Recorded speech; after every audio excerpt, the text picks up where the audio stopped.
नमस्कार दोस्तों। स्वागत है आज की बात में। दोस्तों, शायद जब इंसान ने आसमान में परिंदे उड़ते देखे तो उसको सपना आया कि मैं भी उड़ूं और फिर हवाई जहाज बना।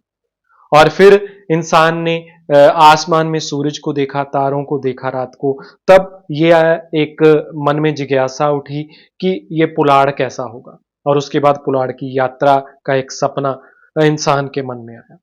जब सिनेमा शुरू हुआ तब इस सपने को फिल्मी पर्दे पे उतारना वो भी एक सपने से कम नहीं था।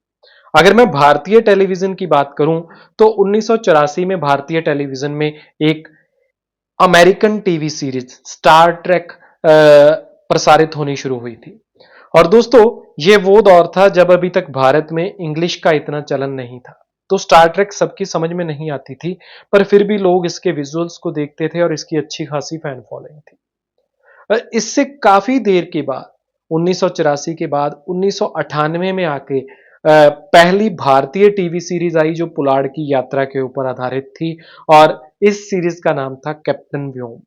कैप्टन व्योम स्टार ट्रेक से भी ज्यादा हिट हुई। और कैप्टन व्योम जब आई तो लोगों ने एक चीज जरूर देखी और नोटिस की, और वो एकदम लोगों के दिमाग पे छा गई कि भैया ये कैप्टन व्योम जो इसका हीरो है वे तो वही मेड इन इंडिया वाला लड़का है।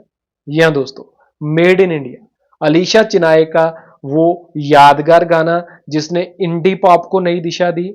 और उसी गाने में एज मॉडल आए एक लड़के मिलिंद सोमन ने उस वक्त भारतीय लड़कों की एक मॉडलिंग में जाने की जिज्ञासा जगाई, उनको नए सपने दिए, क्योंकि यह भारत का पहला सुपर मॉडल था। दोस्तों, हालांकि इनकी सुपर मॉडलिंग के साथ साथ ही उसी दौर में इनके साथ विवाद भी शुरू हो गए थे, क्योंकि जिस दौर में 1995 में मेड इन इंडिया सॉन्ग आया और मिलिंद सोमन की भारत में पूरे पहचान बनी, उसी साल इन्होंने एक शूज की एडवर्टीजमेंट की थी। और उसमें इन्होंने जो फोटोशूट किया था उसमें इन्होंने पाइथन यानी कि बड़े वाले अजगर को यूज किया था। अजगर इनके शरीर के इर्द गिर्द लिपटा हुआ था। और उस फोटोशूट के ऊपर काफी हो हल्ला भी हुआ था, इनके ऊपर केस भी हुआ था।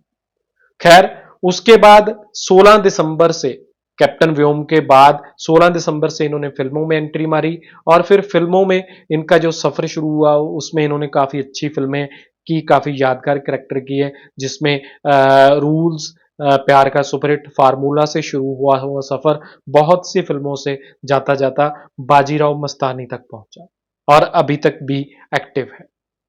दोस्तों, ये कैप्टन व्योम यानी कि मिलिंद सोमन की एक और खासियत है, वो है इनको मिला हुआ आयरन मैन का टाइटल।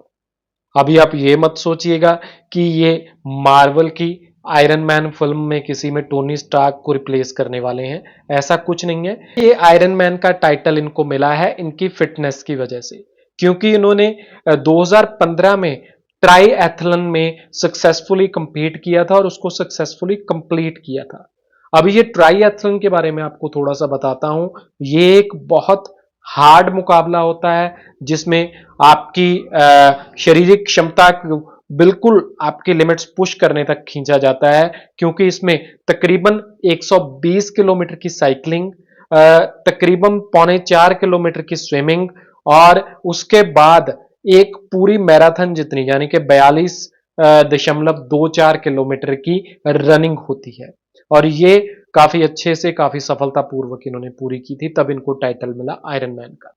वैसे इनका नाम रनिंग के लिए लिम्का बुक ऑफ रिकॉर्ड्स में भी दर्ज है, क्योंकि इन्होंने 1500 किलोमीटर की रनिंग 30 दिनों में भारत के अलग अलग जगह पे दौड़ के पूरी की थी, और उसके बाद इनका नाम आया था लिम्का बुक ऑफ रिकॉर्ड्स में। दोस्तों, इनकी ये रनिंग के साथ बाद में इन्होंने कुछ सोशल कॉजेज को भी जोड़ा। जी हाँ, सोशल कॉजेज में इनका जो सबसे बड़ा कॉज होता है वो होता है पिंक मैराथन। पिंक मैराथन जिसमें ये जागरूकता करते हैं ब्रेस्ट कैंसर के लिए, और स्पेशली उसमें उत्साहित किया जाता है लड़कियों को, औरतों को भागने के लिए। और वो इवेंट ये काफी सफलतापूर्वक करते आ रहे हैं। इन्होंने एक्टिंग के बाद बतौर प्रोड्यूसर भी अपना हाथ आजमाया और इन्होंने फिल्म बनाई थी द वैली ऑफ फ्लावर्स, जिसको बेस्ट सिनेमेटोग्राफी का फिल्म फेस्टिवल में, कांस फिल्म फेस्टिवल में अवार्ड मिला था। दोस्तों, मिलिंद सोमन हिंदी और तमिल भाषा और इंग्लिश भाषा को मिलाकर कुल 8 लैंग्वेजेस की फिल्मों में अदाकारी कर चुके हैं।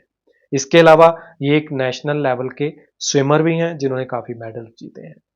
तो मिलिंद सोमन, जिन्होंने भारतीय नौजवानों में सपने जगाए सुपर मॉडल्स बनने के, और एक फिटनेस का गोल, फिटनेस का बेंचमार्क बने हुए हैं अभी तक भी, उनको बिलेटेड हैप्पी बर्थडे करते हैं, क्योंकि कल इनका हैप्पी बर्थडे क्लैश हो गया था। तो कल का हमारा एपिसोड समर्पित था तब्बू को उनके जन्मदिन के ऊपर, तो आज बिलेटेड हैप्पी बर्थडे कहते हैं मिलिंद सोमन को, और आशा करते हैं कि अपनी फिटनेस को ये इसी तरह बरकरार रखेंगे और फिटनेस का बेंचमार्क बने रहेंगे और बहुत अच्छी अच्छी फिल्में अभी और हमें देंगे बतौर एक्टर और मैं भी बतौर प्रोड्यूसर। और दोस्तों, अगर आपको इसी तरह की फिल्मी कहानियां, फिल्मी किस्से पसंद हैं, फिल्मी सेलेब्स की लाइफ के बारे में जानना आप पसंद करते हैं, क्लासिक सिनेमा को पसंद करते हैं, तो ज़रूर जुड़िए गुफ्तगू चैनल के साथ। अगर सब्सक्राइब नहीं किया है तो अभी सब्सक्राइब कीजिए गुफ्तगू चैनल, अभी लाइक कीजिए गुफ्तगू चैनल के पेज को। और अब वक्त है आपसे विदा लेने का, तो मैं पवन सिंह आपसे विदा लेता हूं और आज की बात को छोड़ते हैं कल पे।